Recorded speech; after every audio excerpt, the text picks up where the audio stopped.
Supercross is unlike any other professional sport. Look how rutted that is. In our game, the playing field is changing every second. What you really don't want to do is get the front tire and the rear tire not in the same rut. That's when things can go really bad. Each and every weekend, the tracks are laid out different. The dirt's different too. Here on the East Coast, we have nice, soft, loamy dirt, but on the West Coast, it's a clay base and it gets very hard packed. Today's motorcycles are extremely powerful machines, and the teams work hundreds of hours on their setups and suspension to transfer all the power to the ground, where tires are especially designed for maximum traction. And maximum traction means biting into the dirt. This perfectly groomed track won't last long. Now that practice is over, time qualifying's over, we're gonna check out the track. We're gonna see what kind of lines have developed.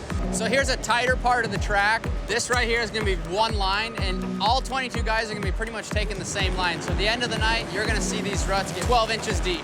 If you lean the bike over too far in these deep ruts, the foot peg will catch, and that'll stand you up, or it'll sometimes kick the rear end out, and you'll then miss the top of the rut and slide out. You can also run into issues when you come into the rut and the front wheel starts to wash, and you catch the inside of the rut, and then you lose the front wheel. I'm standing in 6 or 7 different line choices here.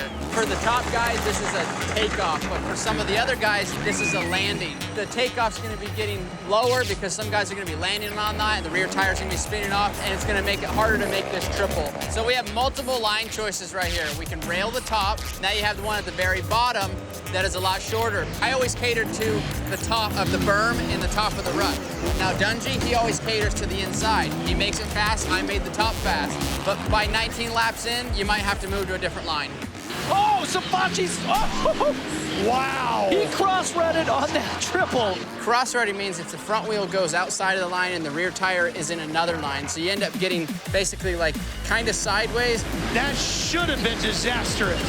Back in 2010, I'm sure all you remember my big crash here in St. Louis. Caught the rut wrong, ended up going over the bars, jumping off, and that was the end of my season right there. That's how the terrain can be the difference between victory and defeat.